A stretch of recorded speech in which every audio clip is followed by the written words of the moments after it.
Hello, everybody. I'm David Frei. I'm the volunteer host for the International Heart Classic Virtual Dog Show.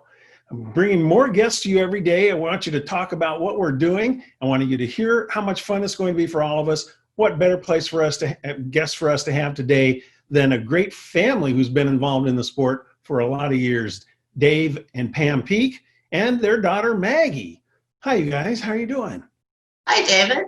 We talk about this great family sport all the time. You guys are a great illustration of that. Maggie, you were born in a dog crate at a dog show, weren't you? Pretty much, yeah. Seems like Tell- it. Been showing since I was 3. It's 3. Well, I guess you have to be able to walk before you can show in most breeds. That's about the only requirement. Well, you guys are known for your dachshunds, of course. I think you're involved with other breeds as judges. But Maggie, you've been having great success with a show dog. You don't get to show this time, but tell us about your involvement in the sport and the great show dogs you've got going now. Yeah. So I'm the second generation of Pramada long-haired dachshunds, and I have my current dog, which of course we're not showing anything right now. He's top ranked, and I show him myself personally when we do have dog shows.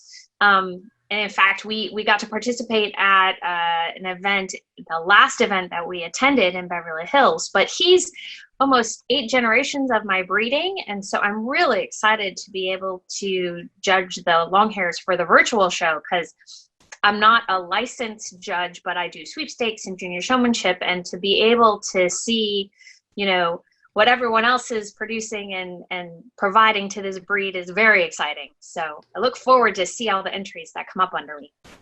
Well, I'm sure it's going to be great fun for you.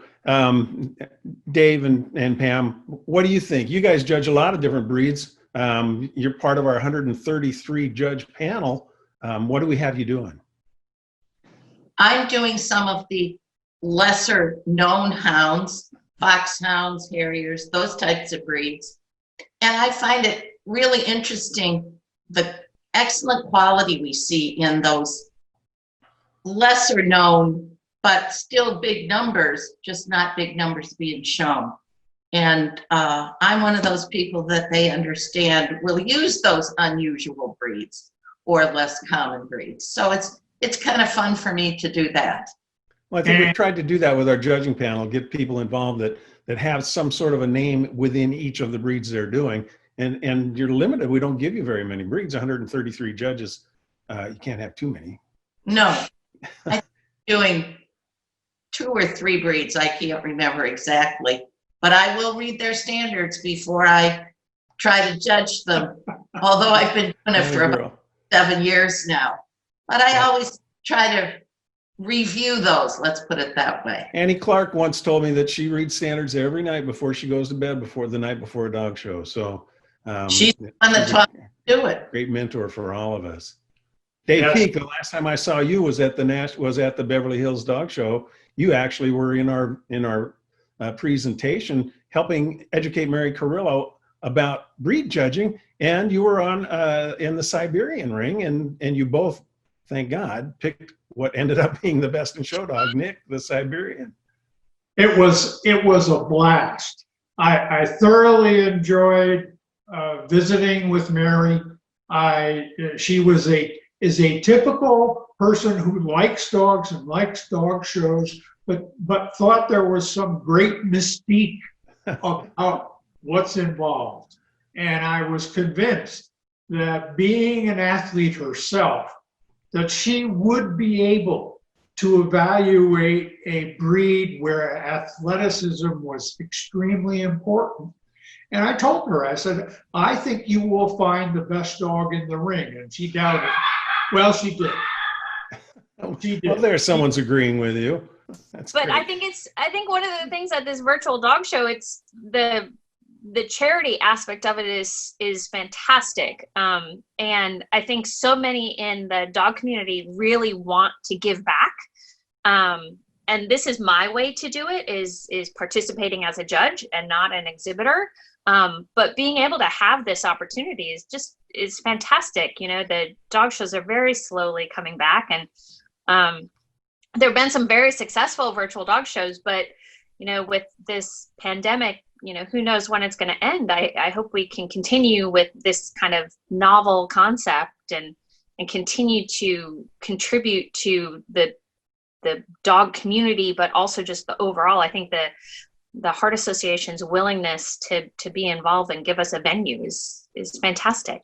I think it is great. The American Heart Association is to be commended for its support of our sport and all of the people who are involved in the event for their support of the American Heart Association. And part of the proceeds also goes to the Canine Health Foundation.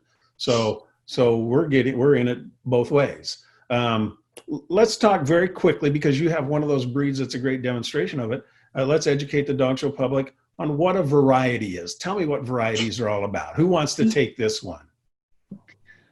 Okay, I'll touch it. Okay.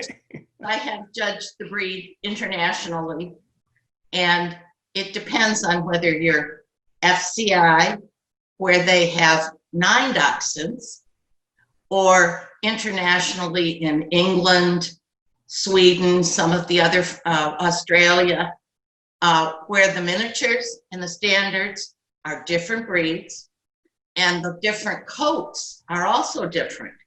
So first of all, we judge them separately, but second of all, you can't breed them together. We can breed a variety of dachshund, a smooth to a long hair. And if you know the genetics, you understand what you may or may not get. But there are actually dogs that have been used that have produced all 3 varieties of the coats. Well, let's back up a minute here. Let's define what a variety is. A variety is a division within a breed based on coat, size, or color. And in dachshunds, it's based on coat. However, they do have 2 in this country. They do have 2 different sizes. They just don't divide them any further than by coat. That is correct. And the 3 varieties of dachshunds are by coat. Another one that comes to mind is poodles that have 3 varieties. They're based on size. And cockers are based only on color. And a lot of the reason that was there was a large number in that breed, so you divide them up. Another breed that's divided by size is, for instance, Manchester Terriers. They're in 2 different groups. They have different purposes. A dachshund in the United States is a dachshund. The only thing we change is their clothes. Either long coats, smooth coats, or wire coats. There is some differences in their behavior, but overall, in the United States, a dachshund is a dachshund. And our national club has voted many, many years to keep it that way. So Maggie will be judging 3 different dachshunds. Are you judging all the dachshunds? No, so I'm actually only doing long hairs. So I believe we have breeder judges for all 3 varieties. That's great. The dachshund varieties tend to have pretty decent entries, actually. So our national, which may be occurring in October, would typically pull around 300 dogs and a pretty even break of 100 each. Being a virtual show without the need for travel, it'll be very exciting to see how many we get. But kind of the key to the whole variety versus breed is, with a variety, it's the same standard with a slight difference. But as Mom explained previously, they are a single breed and can be bred together. So for instance, I could be judging a long hair whose both parents are short hairs.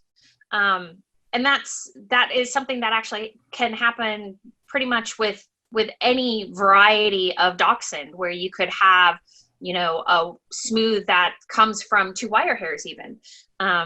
So that's the kind of quirkiness of the varieties, is that because interbreeding allowed, even you're judging that dog in the ring at the time, but those breeders may be known for smooths and showing a long hair to me. So see, that's what's kind of fun. I think we've all been going stir crazy, so to speak. Want to get out and show our dogs, want to get out and see our friends, want to be involved in what we normally do on weekends. And this gives us a start, takes a step on that. But, somebody said, geez, you want to do more virtual dog shows eventually? And I said, we're going to have fun with this one, and it's for a good cause. But ultimately, we want to get back in the ring. We want to get back in the ring for real and see our people and do things. But for now, we want to give you the best dog show we can, virtually, with 133 judges and hopefully thousands of entries. One of the things that was exciting for me was Maggie never judges. And to see her name, because we didn't know, she didn't tell us that she was doing long hairs. And when I saw it come up, it was really exciting as a breeder and a mentor and a mother to see she's actually stepping in the ring there and putting her views out in front of people and looking at her breed the way her dad and I have to do it now. I think that's great. We have some other families that are involved like that. Of course, Tara Martin, who's actually kind of making all this happen with the Heart Association. Her mother and father are on the judging panel. Her mother's judging best in show. So that's great fun too. Couldn't go any further without talking about what our dogs mean to us in terms of what's going on in our world right now. We talk about the healthy bond for life that the American Heart Association has at heart.org/healthy bond for life, talking about all the great things that dogs do for us and for our health. And one of the things is our heart. It helps us take better care of ourselves in terms of our heart. And I think you have dogs that have done some therapy dog visits. And I think that was a natural tie-in for the Heart Association to come in with their Healthy Bond for Life and be involved with us. It's true. Healthy living in general with dogs, they talk about how having a dog helps you live longer, but we've all seen people who have had physical and mental challenges that having a pet, a dog in my case, but in other cases, other people have other breeds, but really dogs have such an unconditional love and desire to make people happy. And they don't even know that's what their desire is. It's just what they do. And I think the American Heart Association recognizes and sees that on a regular basis when they talk to their constituents and the members and the people involved. And I think that without a doubt, if it wasn't for dogs in this environment, I've been working from home since I came back from Crufts, actually. And I literally spent probably the first 5-6 weeks not going anywhere. I'm diabetic, so I'm considered high risk. And if it wasn't for my dogs and this hobby and all the people I know, I used to say this all the time, it's a family that I could literally be put on an airplane and dropped anywhere in the world, and I could probably pick up the phone and within an hour somebody would be able to come and get me and take care of me. And I think that's just illustrated by our pets as well, that the dogs have that same love, and those of us in the dog community are blessed to have this surrounded by us. How true. And we hope that some of the lessons that we can give through this dog show and being able to talk about great show dogs, we can also be talking about great family pets, because our show dogs are family pets.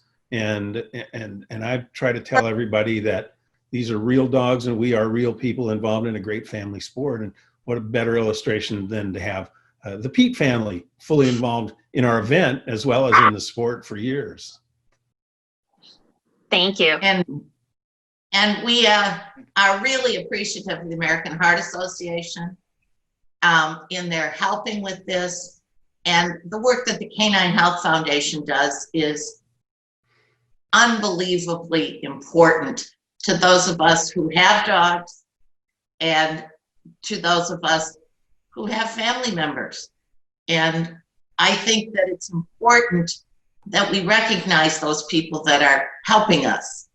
Tara and you, David, that bring this out and make it not any mystical, unusual thing. Those of us who judge dog shows are just like everybody else. But let me tell you, when I go to the doctor's office, they get really excited. You've been to Westminster. Your dog was at the Beverly Hills show on TV, and it's amazing how excited people get about that. It's easy for them to relate to. It's great for them to see that dogs are having a great time out there. I think we all can relate to that. So I want to thank you guys for being on with us. I want to thank the American Heart Association for sponsoring this event, and for the Canine Chronicle for the great things they've done for us. The Lone Star Classic, those dog shows in Dallas that were canceled, that kind of led to us creating this international Heart Classic virtual dog show.